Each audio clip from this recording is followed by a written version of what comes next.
Hello, boys and girls. This is your boy, King Jeffy Coach, and today we're going to be looking into the saga of John Wayne, the Duke's trail through the wilds of Hollywood. Out where the prairies run wide and the sun scorches a man's dreams, a figure rose, towering like a saguaro in the desert of America's myth. His name was Marion Robert Morrison, born in May 26th of 1907 in Winterset, Iowa, but the world would know him as John Wayne. A man that thundered like hooves across the celluloid plains of Hollywood. "I'm the stuff men are made of," he'd growl in the gravel baritone, and there was truth in it. For the Duke was much flesh and blood as he was legend, a man whose shadow stretched from Monument Valley to the heart of the nation. Marion's roots weren't in the saddle but in the heartland. His father, Clyde Morrison, was a pharmacist with a poet's soul, scratching out a living in Iowa's rolling fields. His mother, Mary, was forced to resolve raising young Marion and his brother Robert with grit and faith. The family struggled, and when Marion was 7, they packed their dreams and headed west for California, chasing a horizon beyond Clyde's failing drugstore. The Mojave's stark beauty, its endless and unforgiving dust, seeped into Marion's bones, shaping a boy who would later say, "Tomorrow is the most important thing in life. Comes into us at midnight very clean. It's perfect when it arrives, and it puts itself in our hands." In Glendale, Marion grew tall and broad, a natural for football. At Glendale Union High, he was a star lineman, earning a scholarship to the University of Southern California in 1925. He played for the Trojans under Coach Howard Jones, but a body surfing accident in 1926 broke his collarbone, ending his gridiron dreams. Broke yet unbroken, he took a job hauling props and scenery at Fox Film Corporation, where fate and a sharp-eyed director named John Ford found him. Ford, a gruff visionary who could spot a man's soul through a camera lens, nicknamed him Duke, after his childhood Airedale Terrier, a moniker that stuck like burrs on a saddle blanket. In 1930, director Raoul Walsh saw something in the 23-year-old prop man and cast him as Beck Coleman in The Big Trail. Walsh gave him a name, John Wayne, a handle that could carry the weight of a Colt revolver, and shot in the innovative 70mm grandeur process. The film was a bold gamble, costing $2 million, a fortune at the time. It swept vistas of the Oregon Trail, dazzled, but audience, reeling from Great Depression, stayed away, and the film flopped. A man's gotta do what a man's gotta do. Wayne struggled, his resolve as unyielding as a western desert. For a decade, he rolled through trails of B-picture westerns, churning out over 70 films for Property Row studios like Monogram and Republic. Playing cowboys, soldiers, drifters, he honed a presence that could fill a screen like a thunderstorm fills a canyon. His loping walk, deliberate drawl, and squinting eyes became a language of their own, speaking of grit and quiet honor. Then came 1939 and Stagecoach. John Ford's masterpiece launched Wayne into firmament. As Ringo Kid, he stepped into the dusty frame, rifle cocked, eyes blazing, and America fell hard. Shot in the outworldly spires of the Monument Valley, the film was a gamble. Ford fought studio bosses who doubted Wayne's star power, but the gamble paid off. Stagecoach earned 7 Oscar nominations, winning 2 Best Supporting Actors for Thomas Mitchell and Best Score, and redefined the Western as high art. Courage is being scared to death but saddling up anyway, Wayne said, and lived it, carrying the Ringo Kid's breakout role into a career that would span 5 decades and 170 films. Wayne's star burned brighter with each passing year. In The Searchers in 1956, he delivered his finest performance as Ethan Edwards, a haunted Civil War veteran on a vengeful quest, shot in Technicolor across the Monument Valley's red sands. The film's dark exploration of obsession and prejudice was ahead of its time, earning mixed reviews before being hailed as a masterpiece. Today, it ranks among the American Film Institute's top 100 films. Don't apologize, it's a sign of weakness, Ethan snarls, a line that mirrored Wayne's own unyielding code. In Rio Bravo in 1959, Wayne played a sheriff, John T. Chase, a role crafted by Howard Hawks as a rejoinder to High Noon, which both men despised for his hero's plea for help, a notion they saw as un-American. With Dean Martin's boozy charm, Ricky Nelson's youthful swagger, and Walter Brennan's crackling grit, the film was a warm taunt, grossing $5.2 million on a $1 million budget. A Man Who Shot Liberty Vance in 1962 paired Wayne with Jimmy Stewart in black and white algae for the old western. Its line, "When the legend becomes fact, print the legend," clean to Wayne like a dust on a trail coat. The film's stark beauty and moral complexity cemented his legacy as the West's enduring symbol. Wayne's versatility shone beyond westerns. In The Quiet Man in 1952, he played Sean Thornton, a boxer seeking redemption in Ireland's Emerald Hills. Directed by Ford and co-starring Maureen O'Hara, the film was a Technicolor love letter to Irish heritage, earning 7 Oscar nominations and winning 2, including Best Director. It grossed $3.8 million and remains a fan favorite for its brawling charm and tender heart.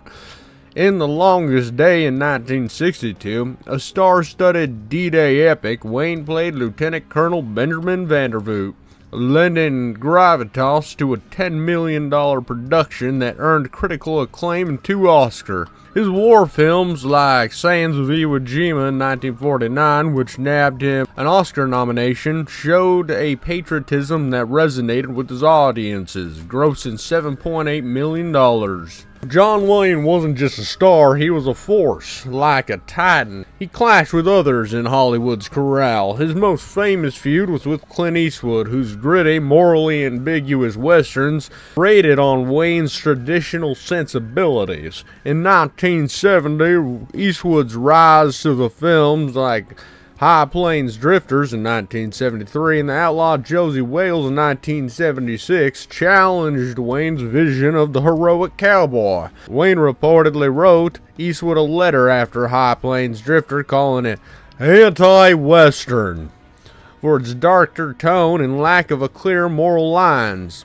Eastwood, ever the Maverick, didn't respond, letting the films do the talking. Wayne didn't like the way I was challenging the Western, Eastwood later said in a 2008 interview. He saw the West as black and white, good and evil. I saw shades of gray. The rivalry wasn't personal but philosophical. Wayne's traditional heroes versus Eastwood's anti-heroes, a generational shift in the genre. Wayne also had a tense relationship with Kirk Douglas, his co-star in War Wagon in 1967. Douglas, a liberal firebrand, clashed with Wayne's conservative politics on set. Their on-scene chemistry as reluctant allies was electric, helping the film gross $6 million. Kirk was a hell of an actor, but we didn't see eye to eye on much else, Wayne was reported saying per Michael Munn's biography.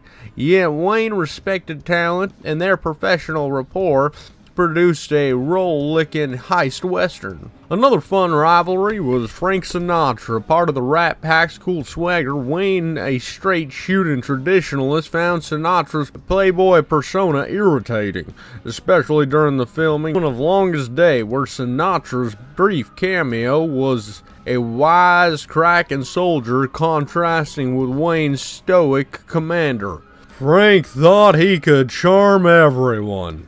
Wayne quipped to a friend per Munn's book, "I wasn't buying it."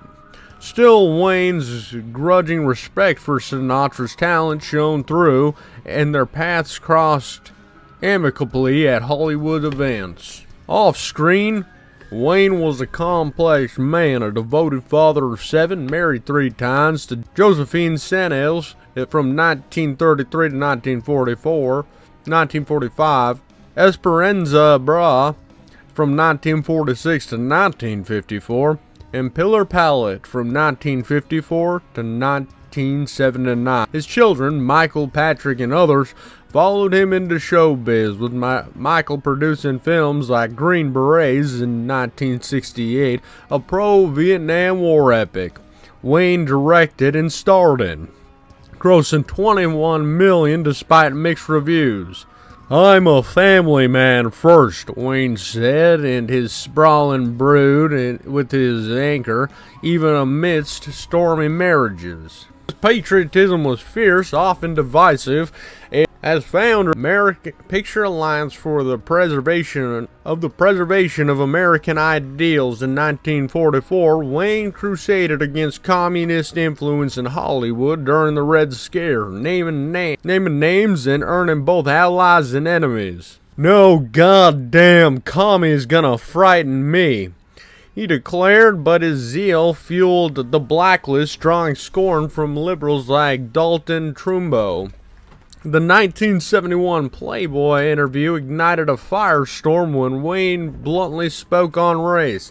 "I believe in white supremacy until the blacks are educated to the point of responsibility." The words, raw and reflective of his era's tension, alienated many, though he stood by them saying, "I've always followed my father's advice. Never insult anybody unintentionally. If I insult you, you can be goddamn sure I intended to." Wildest tale of Wayne's life involved alleged Soviet assassin plots. According to Michael Munn's John Wayne, the man behind the myths, Joseph Stalin, a Western fan who loathed Wayne's anti-communist stance, ordered a hit around 1949. 2 KGB agents posing as FBI men infiltrated Wayne's Hollywood office, but the Duke, tipped off by the FBI and Soviet director Sergei Glamishmakabra, ambushed them with stuntman Yakimir Kanut and screenwriter Jimmy Grant. In a scene straight out of a Western, they staged a mock execution on the beach, scaring the agents into defecting. Another attempt allegedly came in 1953 on the set of Hondo, a 3D Western that grossed $4.1 million, when a communist cell in Mexico targeted him. A third plot surfaced in 1966, when a sniper reportedly aimed for Wayne during a Vietnam troop visit, possibly hired by Mao Zedong. When Wayne met Nikita Khrushchev in 1959, the Soviet leader reportedly said, "This was the decision of Stalin in his last years. I rescinded the order." Skeptics, including historian Gary Willis, doubt these tales, noting no FBI files confirm them, but they burnish Wayne's larger-than-life aura. Wayne's toughness was no myth. In The Searchers, he filmed with broken ribs, gritting his teeth through Ethan Edwards' torment. The Undefeated in 1969, a Civil War Western that earned $7.3 million, he tore a lung ligament but kept shooting, saying, "A man's got a code, a creed to live by." Rumors that he dodged World War II's draft dogging him. At 34, With a family and a rising career, he made propaganda films like Fighting Caesbian in 1944, which grossed $1.8 million, and toured for the USO, but never enlisted. The choice haunted him, and he overcompensated with patriotic roles like Green Berets, which he saw as a duty to American soldiers. Cancer struck in 1964, claiming a lung, but Wayne battled on. "I'm here to give American people a good show," he said, starring in hits like True Grit, where he played one-eyed Rooster Cogburn. The film, a rollicking adventure, grossed $31 million, and Wayne's eye patch became iconic. At the 1970s Oscars, accepting his Best Actor award, he stood tall. "Wow. If I'd have known this, I would have put that patch on 35 years earlier. I'm so proud and happy tonight to be among my friends, to be part of this business." That speech was humble yet proud, capturing the Duke's essence. His final film, The Shootist, in 1976, was a beautiful farewell, playing J.B. Brooks, a gunman dying of cancer. Wayne mirrored his own struggles. Shot in Carson City with Lauren Bacall and young Ron Howard, it earned $13 million in critical praise. "I'm just a guy trying to make a living," he said, but there was more. A symbol of American grit and contradictions. But Wayne's life was peppered with colorful tidbits. He loved chess, often playing heated matches with Maureen O'Hare on the Quiet Man set, and was a skilled yachtsman, sailing his 136-foot yacht, the Wild Goose. A converted minesweeper he bought in 1962, he hosted legendary parties on that boat with guests like Frank Sinatra and Dean Martin. Though he'd grumble about Sinatra's late-night crooning, a chain smoker of 5 packs a day, he licked the habit after the cancer diagnosis, switching to chewing tobacco, a nod to Rooster Cogburn's grip. His love for Mexico led him to invest in a Baja Hotel and fund the Alamo in 1960, which he directed and starred in. A $12 million epic, earned an Oscar for Best Sound despite mixed reviews. Wayne's legacy was vast as the Rockies, with 170 films. He starred in more westerns than anyone, shaping the genre alongside Ford and Hawks. The John Wayne Cancer Foundation, funded in 1985, continues his fight against the disease, funding research and awareness. His Newport Beach home is now a historic site, draws fans, and his statue at John Wayne Airport greets travelers to fans. He was the West, grit, glory, and stubborn pride. To critics, a relic of a troubled past, his politics a lightning rod. Yet when he died on June 11, 1970, the world mourned. President Jimmy Carter said, "John Wayne was bigger than life. In an age of few heroes, he was the genuine article." Out there where the western horizon stretches endlessly and the stars burn bright, John Wayne rides on, a silhouette against the sunset, forever the Duke. And I just wanted to make this little video because I myself grew up on John Wayne's movies, and I find him to be one of the most interesting people to ever walk this earth. Though he ran himself into quite the controversy, and a lot of his old interviews don't hold up well. Hell, they barely hold up well at the time. I still think the man was a myth, a legend, and an absolute unit when it came to acting. This has been another wonderful little deep dive from your boy King Jiffy Coats. I hope you had fun riding along beside me as I told you this wonderful tale. And I want you all to know that I appreciate each and every one of you for showing up on each one of these videos. Make sure to like and subscribe and comment to let me know what you think or who I should do next. But until next time, stop gooning in the closet.